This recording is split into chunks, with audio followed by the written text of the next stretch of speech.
ಅದನ್ನ ಮಾಡಬಾರದು. ಔಟ್ಸೋರ್ಸಿಂಗ್ ಏನ್ ಮಾಡ್ತಾರೆ, ಈಗ ಔಟ್ಸೋರ್ಸಿಂಗ್ ಕೊಟ್ಬಿಡೋದು ವಸೂಲಿಗೆ, ಗೂಂಡಾಗಳನ್ನು ಬಳಕೆ ಮಾಡೋದು, ರೌಡಿಗಳನ್ನು ಬಳಕೆ ಮಾಡೋದು,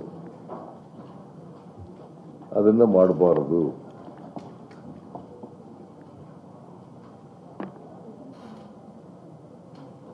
ಈ ನಿಯಮಗಳನ್ನ ಯಾರು ಉಲ್ಲಂಘನೆ ಮಾಡ್ತಾರೆ ಅವ್ರ ಮೇಲೆ ಸರ್ಕಾರ ಕಠಿಣವಾದಂತ ಕ್ರಮ ತಗೊಳ್ತದೆ.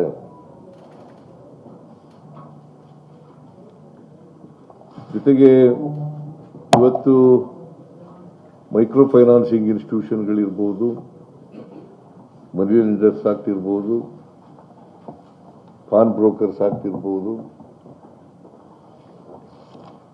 ಅಥವಾ ಎಕ್ಸಾರ್ಬಿಟೆಂಟ್ ಇಂಟ್ರೆಸ್ಟ್ ವಸೂಲು ಮಾಡ್ತಕ್ಕಂಥ ಕಾನೂನು ಇರ್ಬೋದು. ಈ ಕಾನೂನುಗಳನ್ನು ಉಲ್ಲಂಘನೆ ಮಾಡಿದ್ರೆ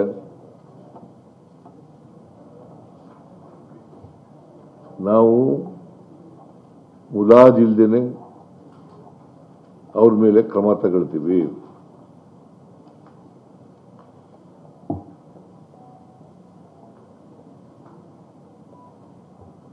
ಸೊ ಆ ಎಚ್ಚರಿಕೆಯನ್ನ ವಾರ್ನಿಂಗ್ ಮಾಡಿದ್ದೀನಿ ನಾನು ಅವ್ರಿಗೆ.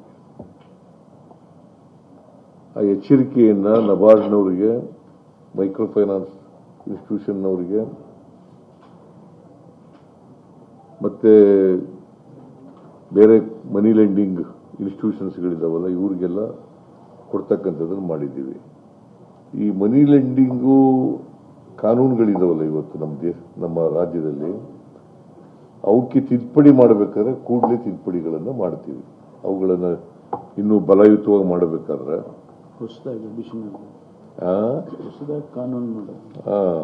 ಮಾಡ್ತೀವಿ. ಜೊತೆಗೆ ಒಂದು ಹೊಸ ಕಾನೂನನ್ನ ಮಾಡ್ತೀವಿ.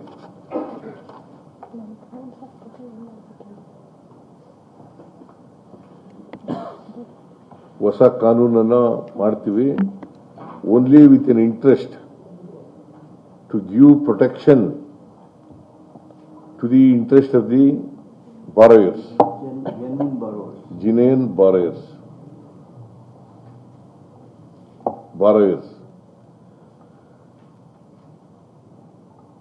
ಮತ್ತೆ ಲೈಸೆನ್ಸ್ ಇಲ್ದೇನೆ ಯಾರು ಕೂಡ ಮನಿ ಲೆಂಡಿಂಗ್ ಮಾಡಕೂಡದು.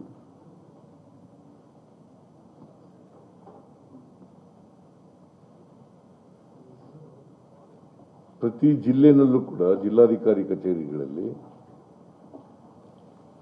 ಒಂದು ಸಹಾಯವಾಣಿಯನ್ನ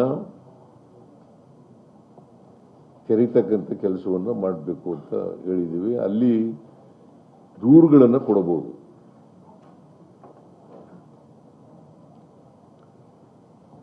ಆ ದೂರುಗಳ ಮೇಲೆ ಪೊಲೀಸ್ನವರು ದೂರುಗಳನ್ನು ಕೊಟ್ಟರೆ ಅಥವಾ ಸುವೋಮೋಟೋ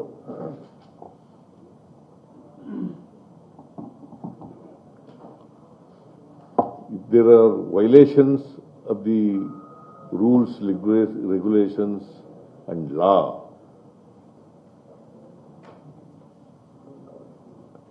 ಅಂತ ಕಡೆ ಸುವೋಮೋಟೋ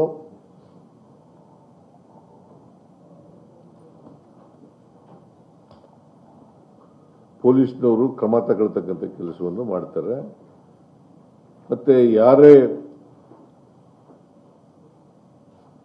ಬಲಾತ್ಕಾರದಿಂದ ವಸೂಲು ಮಾಡತಕ್ಕಂಥದ್ದು,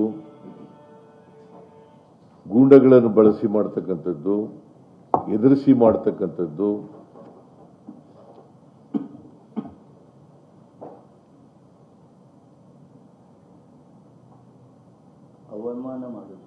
ಅವಮಾನ ಮಾಡ್ತಕ್ಕಂಥದ್ದು, ಅಗೌರವ ಮಾಡ್ತಕ್ಕಂಥದ್ದು,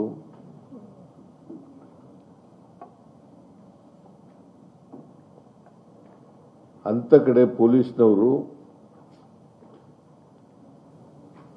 ಅವರ ಫಿರ್ಯಾದಿಗಳನ್ನು ರಿಜಿಸ್ಟರ್ ಮಾಡಿಕೊಂಡು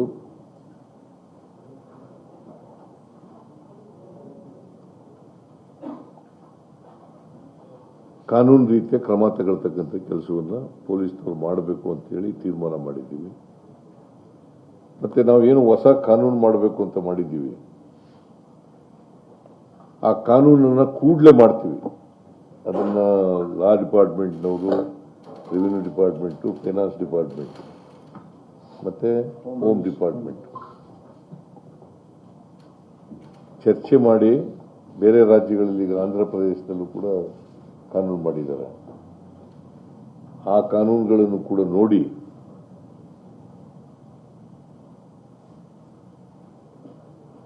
ಕೂಡಲೇ ಆ ಕಾನೂನನ್ನು ಸುಗ್ರೀವಾಜ್ಞೆ ಮೂಲಕ ಮಾಡ್ತಕ್ಕಂಥದ್ದನ್ನು ಮಾಡ್ತೀವಿ.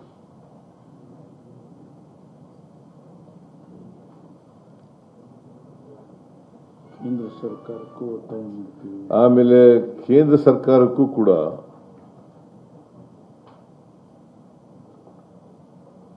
ಈ ಕಿರುಕುಳವನ್ನು ತಪ್ಪಿಸಲಿಕ್ಕೆ,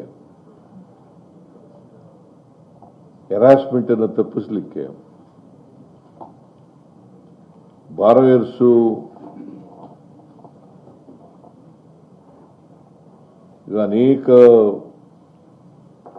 ರೀತಿಯಲ್ಲಿ ಊರು ಬಿಟ್ಟು ಹೋಗೋದು, ಆತ್ಮಹತ್ಯೆ ಮಾಡ್ಕೊಳ್ತಕ್ಕಂಥದ್ದು,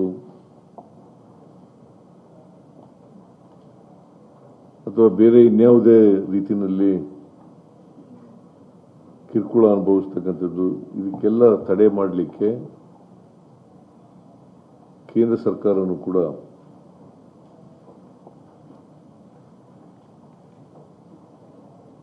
ಕಾನೂನನ್ನು ಮಾಡಬೇಕು ಅಂತೇಳಿ ಒತ್ತಾಯವನ್ನು ಮಾಡ್ತೀವಿ. ಯಾಕಂತಂದ್ರೆ ಇದು ರಿಸರ್ವ್ ಬ್ಯಾಂಕ್ನಲ್ಲೇ ಮೈಕ್ರೋ ಫೈನಾನ್ಸಸ್ಗಳೆಲ್ಲ ರಿಸರ್ವ್ ಬ್ಯಾಂಕ್ನ ಅಡಿನಲ್ಲಿ ಬರ್ತಕ್ಕಂಥದ್ದು, ಅವ್ರು ರೆಗ್ಯುಲೇಟ್ ಮಾಡ್ತಾರೆ.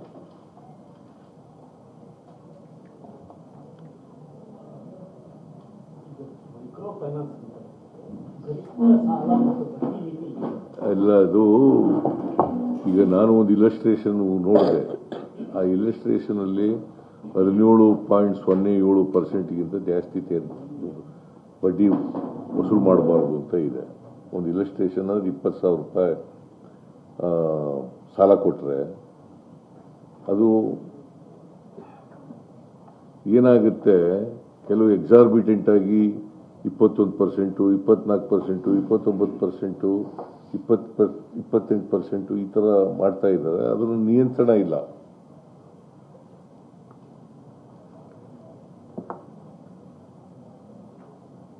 ಅದಕ್ಕೆ ಒಂದು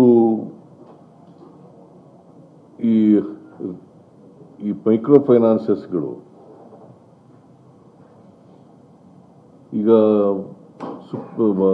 ರಿಸರ್ವ್ ಬ್ಯಾಂಕ್ನವರೇ ಅಲೋ ಮಾಡಿಬಿಟ್ಟಿದ್ದಾರೆ.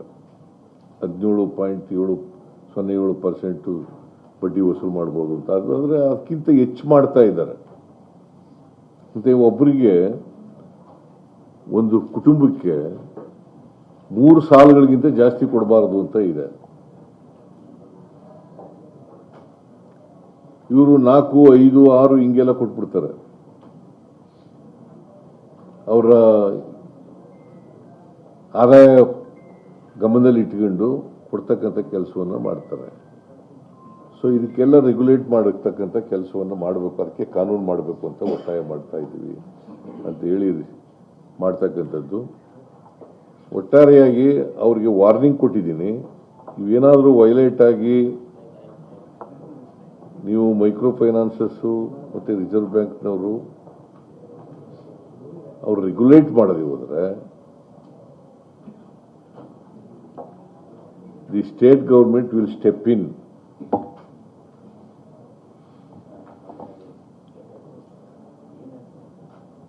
ಪೊಲೀಸ್ನವ್ರ ಮುಂದೆ ಈಗಲೂ ಇದೆ, ಪೊಲೀಸ್ನವ್ರ ಮುಂದೆ ಈಗಲೂ ದೂರುಗಳು ಕೊಟ್ಟರೆ ಅವ್ರ ಮೇಲೆ ಕ್ರಮ ತಗೊಳ್ತಕ್ಕಂಥ ಅವಕಾಶ ಇದೆ. ಆದರೆ ಅದಕ್ಕೆ ಕಾನೂನು ಮಾಡ್ತಾ ಇದ್ದೀವಿ. ನಾವು ಒಂದು ಹೊಸ ಕಾನೂನನ್ನು ಮಾಡ್ತಾ ಇದ್ದೀವಿ.